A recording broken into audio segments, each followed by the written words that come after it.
Welcome to the station wagon. I'm the older brother, Mark. And I'm little sister Julie. This is the podcast where my brother and I give up something we take for granted and tell you how it goes. Buckle up and enjoy the ride.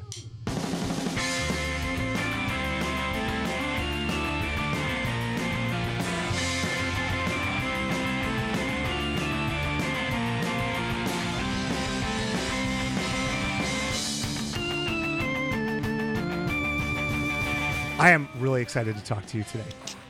Why? Because this episode is going to be great. Why don't you tell all of our lovely listeners what we do here?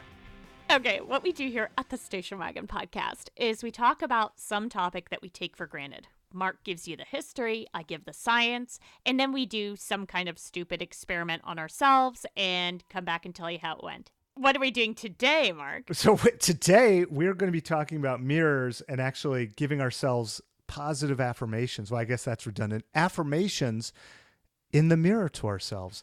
Before we go into any of that, I want you... Me? No, the listeners. I want you use your... What? Let me talk, Julie. Quit interrupting me. I always let you finish. But before we go into affirmations, listeners, please pause your tape recorder or whatever device you're using to listen to us and go and tell one or two friends about our podcast. We don't want your money. We don't want... Cookies? I want Well, cookies, donuts, that actually might be all right. But we don't want your money. Move on. We just want to increase our reach and the power that comes with true. it. So go ahead. We'll wait for like 3 seconds, Julie. Can we do that? We just want power and influence. If you've got spare money, send it to Planned Parenthood. Yes, absolutely. Planned Parenthood could use all the cash they can get. Okay. Okay. 1, All right, 1,000, 2, 1,000, 3, Oh my 1,000. gosh. Okay, good. Okay, turn okay, your okay. tape recorders back on to restart the show. Julie, are you ready for a quiz? Yes, please. Okay. Julie, there are 3 questions here. Okay. And it's a different format than you've experienced in the past. Oh. Number 1, name the person or the character from Saturday Night. Stuart Smalley. You know what? I would appreciate the respect of letting me finish my quiz. I worked hard on these things. I'm sorry. Please continue. You're doing great, Mark. Name the person from... Is that an affirmation when somebody else tells you that you're doing good? Or is that just being pedantic? No, it's not being pedantic. Do you mean... Patronizing. Is it being patronizing? Now I'm being pedantic. No. No, I called my son a pedant earlier today. Oh, God. And anyway, okay, no, a self-affirmation is when you say it to yourself, but you could give an affirmation to somebody else. You probably do that all the time to your kids. Oh, absolutely. Yeah. So the question is for everybody who didn't get it, name of the person or character from Saturday Night Live who gave himself affirmations in a mirror. Who is it, Julie? Stuart Smalley. That's right. Stuart Smalley. Good job. Thank you. Okay. Number 2, what was his affirmation? I'm good enough. I'm smart enough. And doggone it, people like me. Excellent job. That's right. Very good.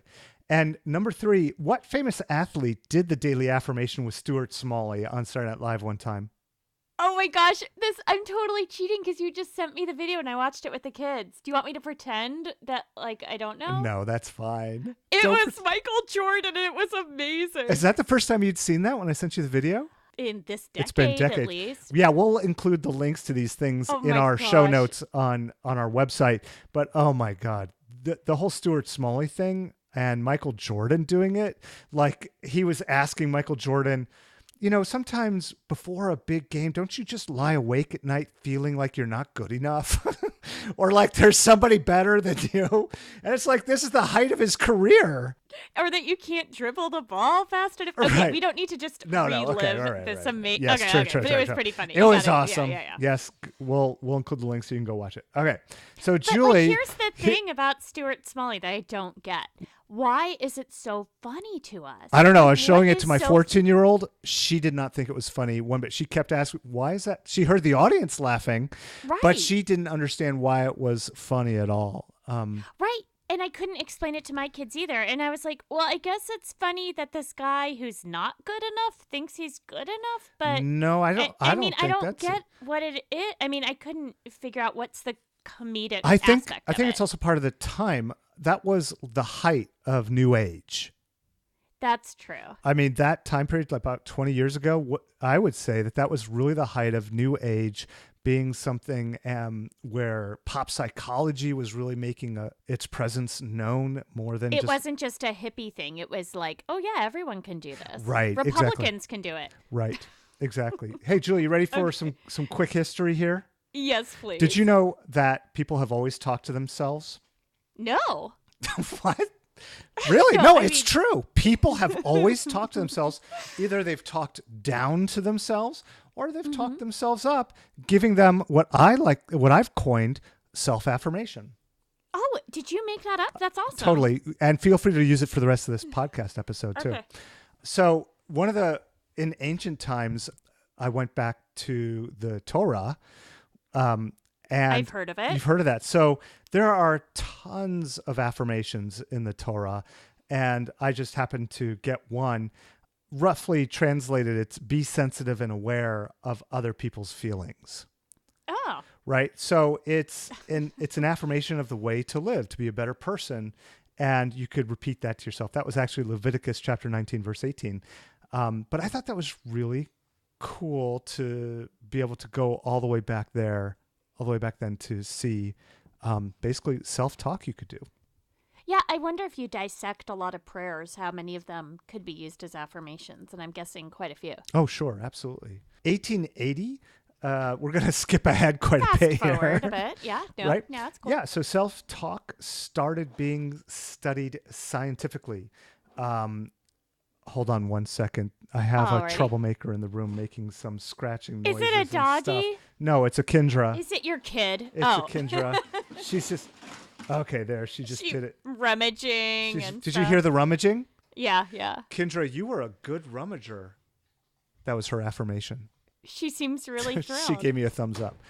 Yeah, so 1880 was really when researchers started taking an interest in Oh my God, she just came into the room and knocked her head against the microphone stand. Kendra, are you okay? Oh my God. And then she jerked back and backed her head against the door jamb. But Kendra, this is the second podcast-related accident we've had in this house. Third. What was the What were the three? My toe breaking. The bed. I'm really sorry, you guys. I'm sorry. You would think you'd be able to have space to yourself when you live in a house with 3 other people and 2 cats and a dog. I don't know why it's... I hope that comes through. So anyway, the 1880s, they started researching it in a scientific, systematic way. Now, what'd they find? I have no idea. That is your damn job. Okay, I am the science lady. That's right. You are the sciencey person. So then I have some really cool affirmations that are close, near and dear to my heart. One is from 1965's Dune. Have you ever read that book? Yeah, for sure. So there's a thing in that book called the Litany Against Fear. It's basically an incantation that people in the book use to calm themselves down, to lift themselves up. But it goes, I must not fear. Fear is the mind killer, and on from that. Fear is the little death that brings total obliteration. I will face my fear. I will permit it to pass over me and through me. And when it has gone past, I will turn the inner eye to see its path. Where the fear has gone, there will be nothing. Only I will remain. So it's a bit long for an affirmation for our purposes in this podcast, but that's pretty cool. I mean, to think about how affirmations are used in fiction. Then in 1971, and that was awesome sci-fi, one of my favorite books. In 1971, the Lorax was published. You've read the Lorax? You know what that is? Sure. Of course. I speak for the trees. That's right. So the Lorax said, unless someone like you cares a whole awful lot, nothing is going to get better. It's not. Can you imagine saying that to yourself on a daily basis? I mean, that would be totally affirming. I love it. It's like, im ina mili mili. If I am not for myself, who will be for me? Oh, no, that's no, different. that's actually completely different.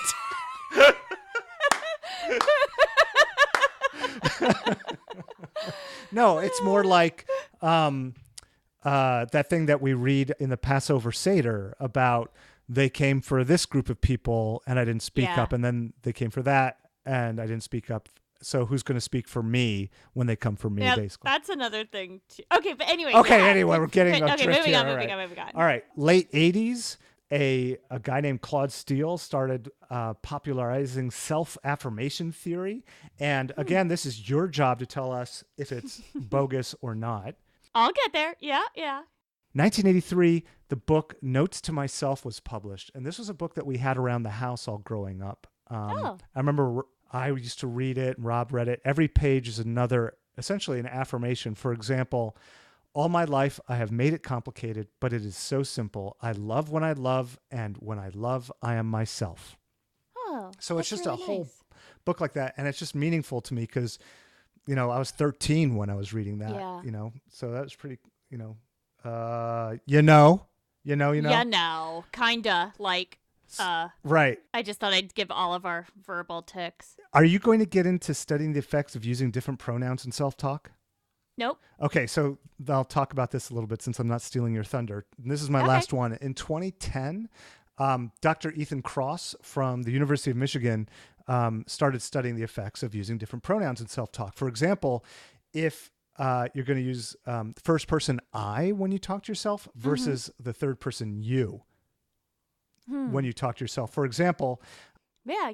oh my God, how am I going to do this? I can't prepare a speech in 5 minutes without notes. Versus, Mark, you can do this. You've given a ton of speeches before. You can't compare those two things. Why not? You compare this, Mark, or compare this. I can do this. I've given tons of speeches before. Versus, Mark, you can do this. You've given tons of speeches before. Right. I'm not saying, hey, Julie, again, you're forgetting roles and responsibilities here. Your role is to tell us if what I'm talking about makes any sense in terms of the science. It does not. It does not. So, University of Michigan. No. I'm not saying his science doesn't make sense. I'm saying your example. Oh, those were his examples. Oh, well, then, yeah, he's full of it. Oh, come on. He says people who use their own names, on the other hand, were more likely to give themselves support and advice. Okay, that's fair. So, like, instead of using the I, they were more negative, and using their own names, and you can do this, they were more positive. I could see that. I've said a lot of times to clients or patients in the past, like, if this was your friend in this situation, what would you say? And people tend to be a lot kinder to an other. Right. An other. And yeah, exactly right. I think that's really interesting. So I'm going to, I think I'm going to pick that up when we talk about what we're doing in this episode later on. Okay.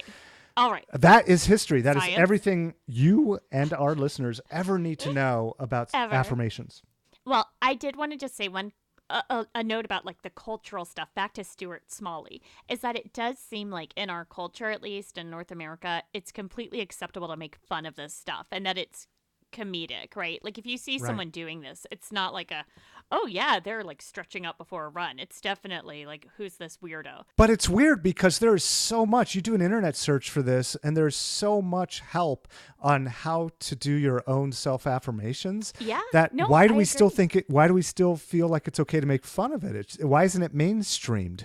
Yeah, and it is mainstream, but it's also still mocked. And I'm interested in listener thoughts. I mean, tweet at us at WagonPod and let us know what you think. But I mean, I could remember specific episodes of King of the Hill that made fun of it and other things. It's just, it's just comedy fodder. But maybe because it's people being vulnerable and that's always a source of comedy. I don't know. Yeah, because vulnerability, hilarious. Okay. Science.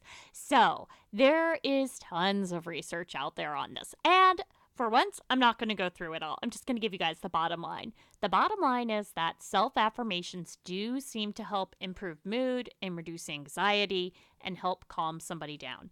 Now, there are tons of theories why, and all I'm going to give you instead of my usual review of the theories is my take. Okay, so take this with a grain of salt.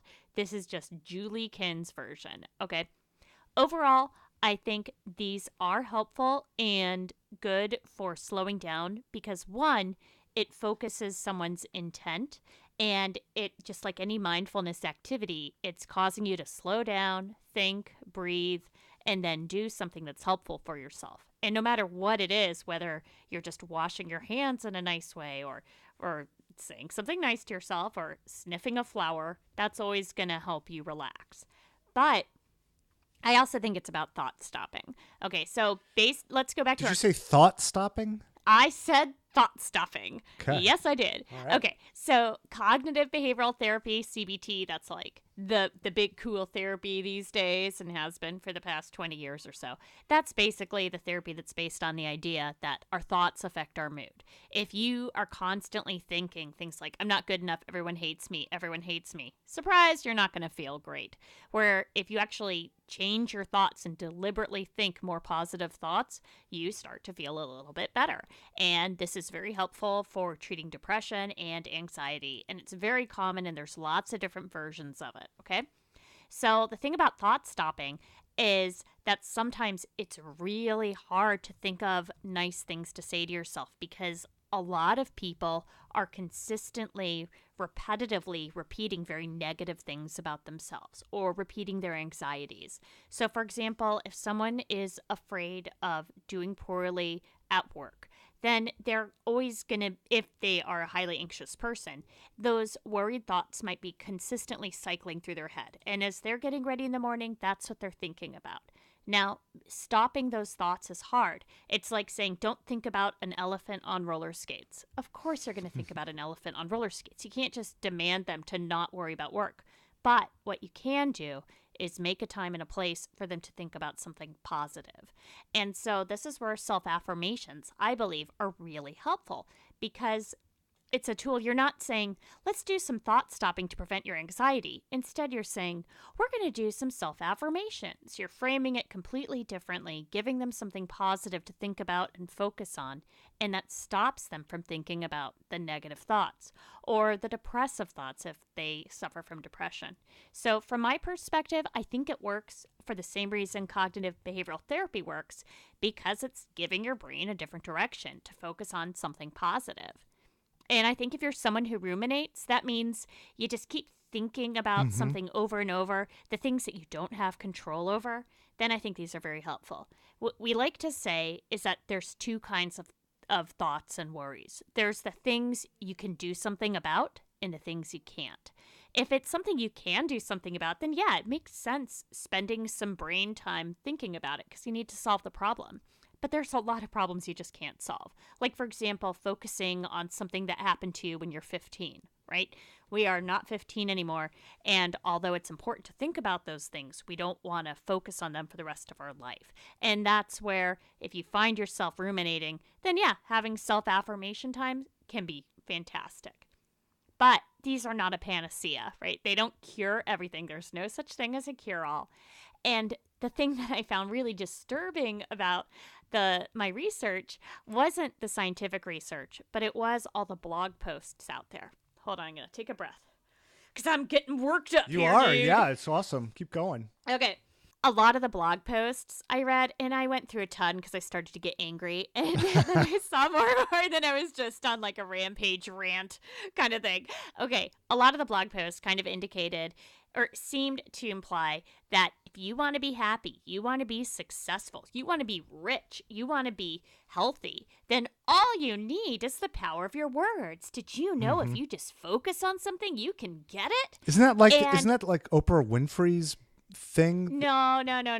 Don't blame Oprah for this. There was a book that she put out there. Don't blame Oprah. There was a book. Lay off. You know what I'm talking about? Ah, Wow. Okay. ah. Oprah. Okay. Anyway, she's great. We're Chicago, looking for woo! sponsors, Oprah. Yeah. Okay. So anyway, the two things that are really bothersome about this one is that, you know, it's just garbage. I mean, you can't say, oh yeah, you've got cancer. Well, all you need to do is think about it and it will go away. Or, oh, you're poor and you can't afford healthy vegetables for your kids. Well, if you just say these things out loud, they'll come to you. No.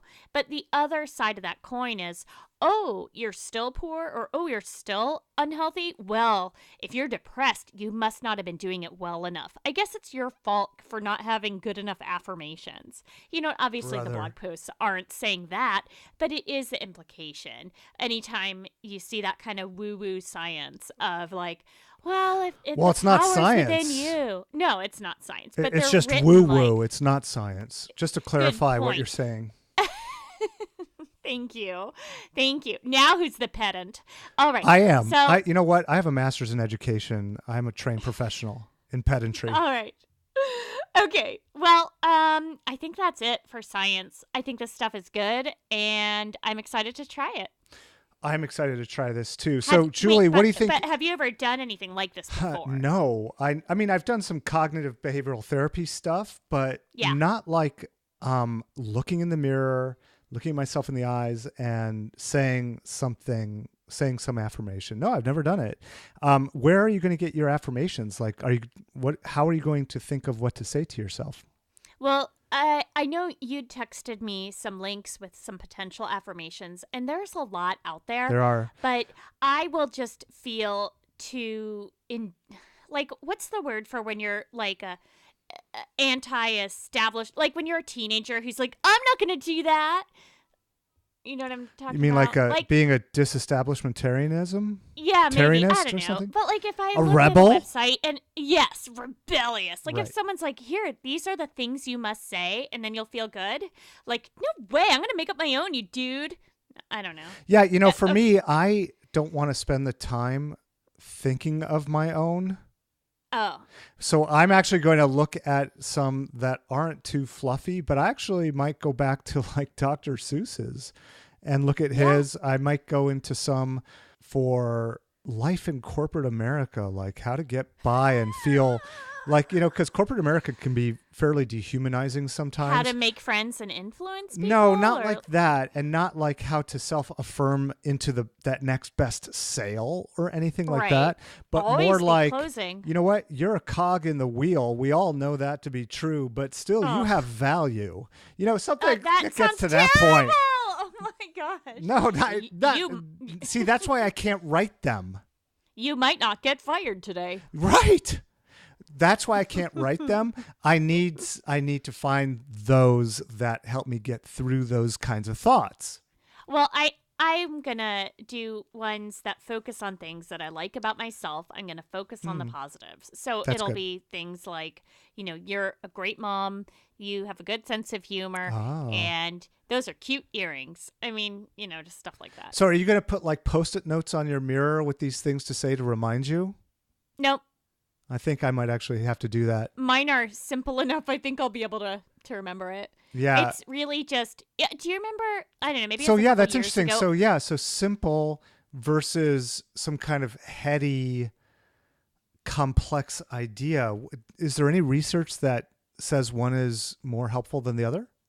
Well, if we go back, I'm basing mine on the idea that this is all based on cognitive behavioral principles, right? And there we want to do something that's the easiest thing that you can remember. That starts to become just an automatic thought. We all have these negative automatic thoughts that pop into our heads. And so, like, hey, you're ugly, right? That's a really easy one that a lot of people hear. So I'm going to say, no, I'm a cutie pie. Or whatever it is. Something quick and easy, and hopefully if you say it enough, that becomes your automatic thought. Cool. I can see people wearing station wagon t-shirts now that say, I'm a cutie pie. Aww. Hey, Julie, this sounds great. I can't wait to get started on it. And okay, let's do it. Let's do it. And so we're going to go away for 2 weeks, but it'll just feel like a few minutes for you.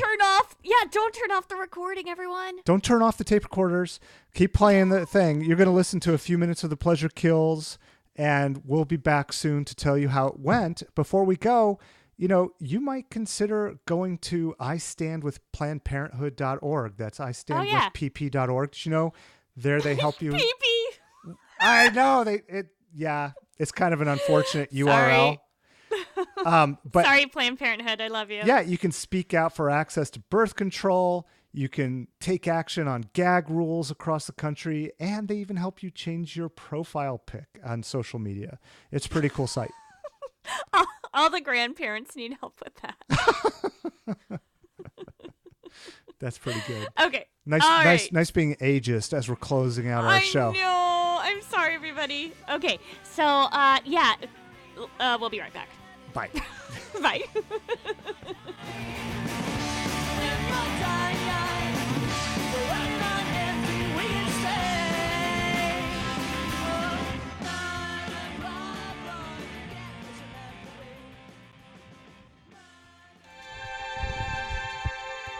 I deserve good things. I am entitled to my share of happiness. I refuse to beat myself up. I am an attractive person. I am fun to be with. Daily Affirmation with Stuart Smalley. Get your voice going. A perfect pot of tea, please. Pebbles pooped. Pretty. I can't think of anything Perfectly? good. Perfectly. Profoundly. Profoundly. Wonderful. So, Julie, how you doing? Welcome back. You too, Mark. How are you? I'm good. Good. Let's delete all that stuff. You saying that makes me not want to delete it. You know that, right? Like anytime you tell me to delete something, Okay. it just... Well, cool. So I'm going to have to use like reverse psychology on you to get you not to delete things. Okay. Exactly. I love that bit you just did, Julie. Let's keep that in there. Amplify it. Yeah, let's try that. Hey, we're talking about the results of our self-affirmations. This was really interesting for me. How about you? No, it was as expected. Okay, remind us. It's been 2 minutes since the end of our first half for Yeah, we've our taken a listeners, while. but remind me, what was your expectation? That, it wouldn't be too hard. Just tell myself some nice stuff and it would feel good. Oh my gosh. So give us. So are you used to telling yourself nice stuff? I mean, like, do you tell yourself nice stuff all the time? Is that something like part of your daily routine? It hasn't been. It's something I try to remember to do, but it has not been part of my daily routine. It's more been something that I've done when I'm feeling really sad or distressed for whatever reason. Okay. And so because of this experiment, I actually made a point to do it, whether I was feeling bad or good or whatever. And I really liked it. I had a very stressful time during this because of some transitions at work. Really exciting, wonderful transitions, but still stressful. Great growth opportunities for you? Yeah, for sure. But anytime you take on something new, you have a little... Are you just messing with me? I am, yes. Thank you. You're welcome. Is that like your manager speak or Oh, something? yeah, totally. Were you thinking outside a box? No, I was actually thinking inside the corporate box. Yeah, you get a opportunity for growth. Yes. And it's been fantastic. But, of course, there's always that imposter syndrome. So, and also some other stuff going on, like having the flu and just feeling yucky. Yeah, and just to let you know, Julie, you could never have imposter syndrome because no one could be as stinky as you. You are unique. Thanks. Just like the Backyardigans, your name could be Uniqua. I love it. So, yeah, I said I really only depended on 3 different affirmations. I went with very simple ones. Let's hear it. You're doing good work was a big one for me. You are a good mom, and you're looking beautiful. So those 3 things, I love it. That's it. That's it. So, like, when you did that, you're looking beautiful one, like, did you make little gun symbols with your fingers in the mirror at yourself? I put up 2 thumbs and I said, who's got 2 thumbs and a great smile? Did you really? No. Oh, God.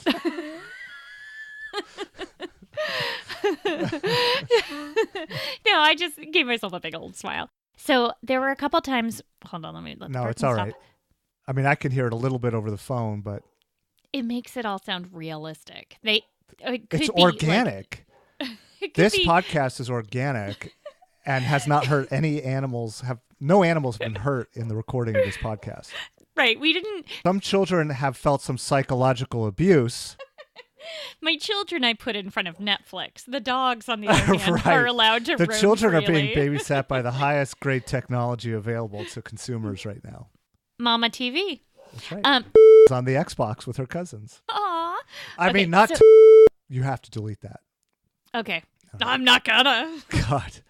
Don't make me come down to Olympia. Oh, please do. Okay. That's- So there were a couple times when I wasn't feeling very good, and I do like to use some cognitive behavioral therapy Yeah, on myself. sure. And when I hear myself say a bad cognition, flip it and try to revise that cognition. And instead of doing that, I just focused on saying my affirmations. Cool. So it was more like a distraction rather than changing the cognition. I think that if I was struggling with clinical depression or anxiety right now, that wouldn't be a very good approach. It would be better to actually think about the negative thoughts and change them. I think that's worthwhile work. But since the distressing thoughts I was having were things like, I hope I can finish everything I need to do today, that kind of stuff, I was able to replace it with just, you're doing good work, you're helping people, go get them. And that is was super interesting, that equation of affirmations to distraction versus changing cognitive thought processes and the work involved in doing that. I mean, that is a lot of work to do. It is a lot of work. Cognitive, what did you call it? Cognitive therapy or behavioral cognitive therapy? Yeah, but it's worth it. But it is a lot of work, and I think it has its place. I think both of these do. So what about you? You're significantly worse off than I am in every way. Every way. And I have so many growth opportunities. So to start with, I've got a question for you. Okay. Is there any science that you know of off the cuff about recording self-affirmations and playing them back to yourself? No. Like as being like an extra amplification of it? Yeah, I mean, I understand the words that you're saying. Right. But no, I don't know any science of it. Right. So it makes sense. Yeah. So I guess. When I started this up, the only affirmation that I remember was the one from SNL that we talked about in our first half. But there are apps out there that let you pick an affirmation, record yourself saying it, and essentially create a playlist of yourself saying the affirmation so you can listen to yourself saying the affirmations. Yeah. And to me, that just sounded like utter bullcocky. Yeah. I mean, And, I don't know. Yeah. No one likes hearing their recorded voice. Right, exactly. Except for us, apparently. That's true. But when I re-listen to these podcasts, and I do, I'm listening to hear you flub up your lines rather than me say amazing things. Right, okay. But that idea that, no one likes to hear their voice, and the act of doing a thing, in my opinion, and it's not science, it's just my opinion, is more powerful than like rehashing it via recording. I don't really understand the basis of that. I agree with that. But that said, I mean, this is just my gut instinct here. I'm guessing there's some people for whom that is what hits the mark and really does it. But I think, okay, this is a terrible metaphor, but like when I'm studying something, making the flashcards is what helps me seal in the information rather than like reviewing the flashcards. It's like that, like you said, the act of doing it. But isn't the idea of flashcards that you're going to use them for endless repetition? I guess so, but for me, it's like after I've made the flashcards, I've half memorized it just by actually making the flashcards. I see. Yeah, I was never good at studying. I was a solid C student, I think. I do forget everything immediately after the exam, but I'm good at Right. So that's interesting. So I just wanted to chit-chat with you about that, see what your gut reaction. Chit-chat accomplished. Tell me about your experience. Checked off. So I still feel a bit funny doing affirmations like the ones you do, like my body knows how I can get better, or everything I touch turns to gold. That was one from an app. Or I always succeed. Wait, are those the kind that you think I do? Those are the kind that the apps suggest. Oh, okay. The ones that are like so over the top, you are a superstar. Right. That kind of thing, right? You want something like, you're a little bit better than mediocre. Right. Like, so the ones that I do are like, the ones that I really liked is I'm grateful for the good in my life. And the challenges in my life helped me grow and become the person I am. Those were two that I found. I like that. Those were the two that I found that helped, almost like a mantra, but helped reinforce the way I feel and help me not have like grass is greener syndrome, that sort of thing, which is something I always struggle with. Right. The others that you mentioned like really seemed to be like you're reaching for a specific achievement goal. Like you need to be the richest person in the room or something. And that's not pleasant. That's not good health. It's interesting that you say that because like one of the apps that will remain nameless, and actually several of them have categorized different affirmations into categories like sales achievements. Well, I mean, I think there's, it fits in with those people who believe that if you say something, it becomes your truth. Like it will actually happen. Oh, you mean like just through saying it? Yes, Oh, there are okay. people who think if you say something over and over, it will happen. I don't know if you would qualify that as superstition, but like, I will be rich. I will be rich. I will be rich. Right. And like, that's how you get rich. And right. if you're not rich, you just didn't want it enough. Right. Like So in those this one poor app I'm people, looking at right now, yeah. there's a category called reaching sales goals. You want to hear a couple examples? Yes. How about this one? Every day I think, act, and talk like a top performing salesperson. Oh my gosh. I believe in my capacity to grow and my ability to reach goals. Now, that one I actually have no problem with. Right, because it's not saying you're like the best in the world. It's I believe in my own capacity. I Right. like that too. Right. Yeah. Yeah. Everything I touch turns to gold. Ugh. I mean, yeah, makes me want to throw up in my mouth. Well, and also because you can so easily counter it. You could think, oh yeah, except for that one time last week when it didn't turn to gold. It's not right. Like, it's easy to disprove. I mean, self-affirmation isn't giving yourself unrealistic ideas, is it? I mean, that's I guess it could be for some people if you. I mean, I wouldn't say that's a good kind of self-affirmation. A self-affirmation could include that, but I wouldn't in our definition, and right. I wouldn't recommend that to people. Right. So I have another set of questions for you about this. So I love questions. I know you do. So what's the difference between inspiration, affirmation, and reaffirmation? What are you talking about, dude? You're making up reaffirmation. That's not a thing. That's not a thing? Reaffirmation? Does that just mean repeating the affirmation? I don't know. I thought I saw that someplace. I'm sure you did on your salesman blog. Okay, so inspiration and a reaffirmation, according to the dictionary, is a reassertion or confirmation of a fact or belief, sucka. It is a real thing. Yeah, sounds dumb. Okay, so inspiration is just any kind of insight you get that helps you be creative. But affirmation is something more about yourself.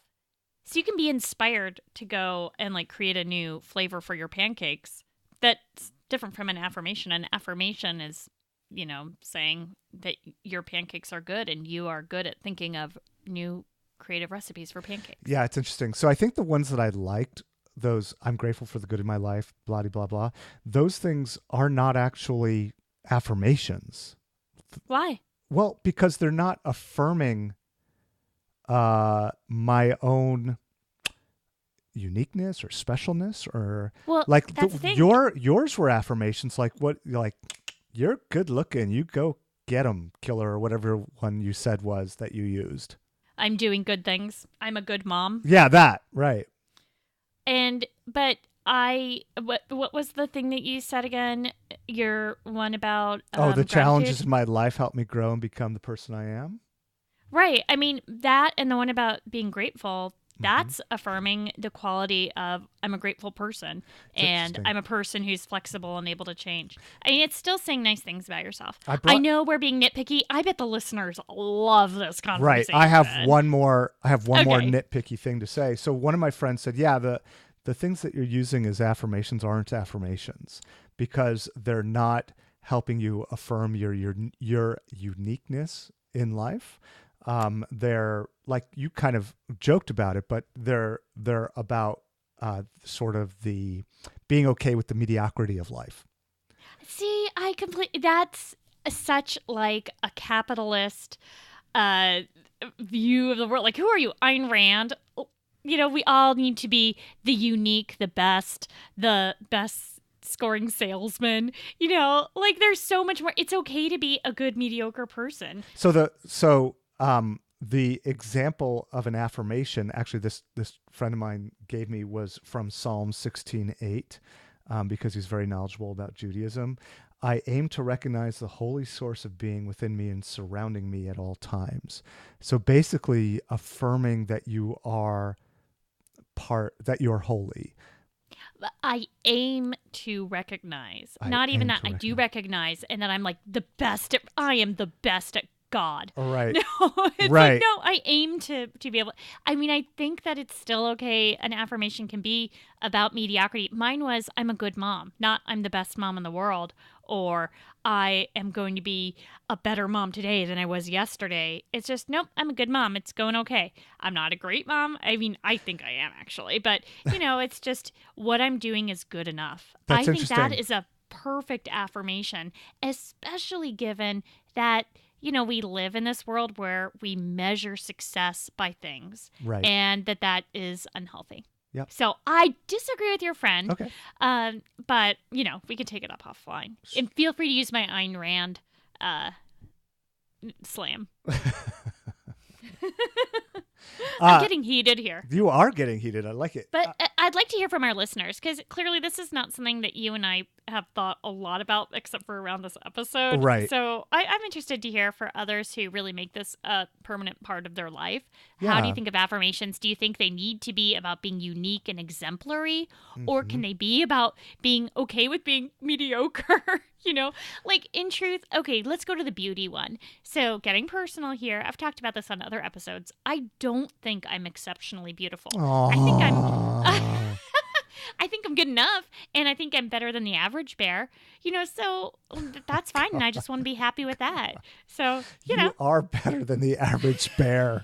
Thanks, God, Mark. that's just So, such anyway. a weird thing. I'm going to have to put Clorox in my ears later.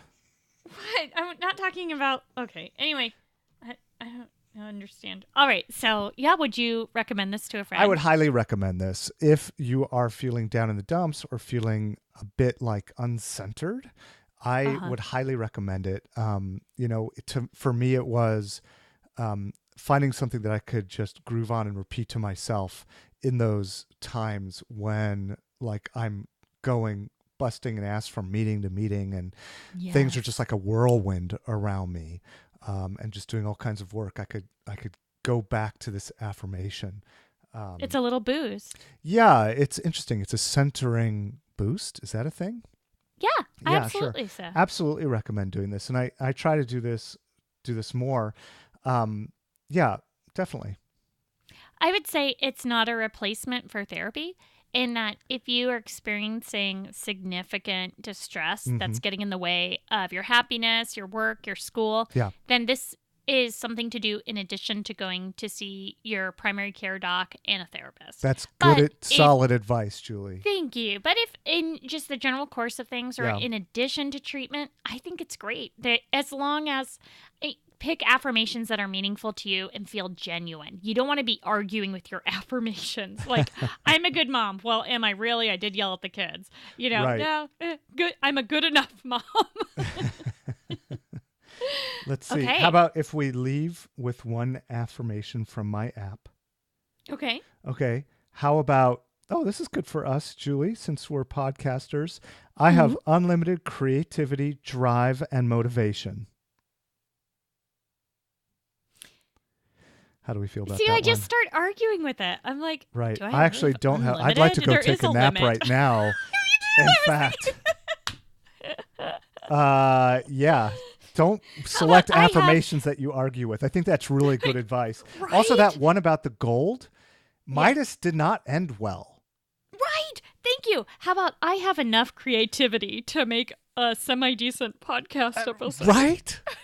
It doesn't quite roll off the tongue, but we won't be arguing with it. That's the thing, right? Right. Well, Julie, this was a lot of fun. Thanks for doing this one. Mark, you're good enough, and people like you. And what was the... Oh, and you're smart enough. Well, actually, let's not go that far. We could say I'm good enough, maybe I'm smart enough, and gosh darn it, the dog really likes me. Aww. Yeah, right, Pebbles? She's got 10,500 followers now. Oh, my gosh. It's more than this podcast. Yeah. Okay, shall we say... Don't deride our listeners. Right. Shall we say of which, our goodbyes and thank yous? Yes, we should. But first, listeners, get in touch with us. Let us know what you think about this and other topics. We are coming up on our 50th episode. We only have 230 topics in our Excel spreadsheet. So if you have additional topics, let us know. You can get in touch with us. We're at WagonPod and wagonpodcast@gmail.com, or just check the show notes. And Twitter and... What? What's so funny about that? Well, when I said at WagonPod, I mean Twitter was implied. Oh, I see. I get the way you Yeah, That's how I work. That's how that works. Yeah. You can also write to us. Like a physical letter? Yeah, don't we have a post office box or something? No, I stopped doing that. Well, I used to get tons of mail from fans of the Meddling Kids podcast, Yeah. and people would send us presents all the time, that's so especially like sweet. Chris Osborne. He's so awesome. Yeah. But then when I stopped doing that podcast and gave it to Chris, I decided to close the mailbox. Got it. Yeah. Well, So sorry, everyone. no worries. I'm sure everyone is very disappointed about that because they're putting their pens down now and sighing and crumpling up the letters they were about to write to us. Take a picture of the letter and tweet it to us at WagonPod. Very good. Way to call back. Thanks to the Pleasure Kills for our phenomenal music. Yes, and thanks to our family and friends for supporting us as we move along here. And to all of you. And what's that thing you like to say, though, about our studio? Oh, yeah. And there's the thing that I like to say about our studio, but actually it's fine if it's just in our show notes. Oh, thank God, because Right. really... It got kind of our long in the tooth towards the end there, huh? Listeners don't want to hear the same thing over and over No, again. Like, no, how no, many they times don't. can they hear me tell you how much you stink, right? That's right. Absolutely right. Well, thanks, everybody. And we hope you enjoyed this episode. And I guess What are we that's doing it. next? Oh, yeah, Julie. We next are going to be... I can't hear you. I can't hear you. You can't hear me? Oh, that's too bad because the next episode is all about listening. See how I set it up Yeah, there? that was pretty That good. was pretty terrible. Was that good? It's like you set and I spiked it. I don't know. I don't think we did. No, that was pretty awful. Yeah. Okay, well, we've got a couple of minutes to work on it because we're going to go record the first half of that one now. That's right. So I'll see you think of some soon. good jokes. Okay, bye, Mark. Bye.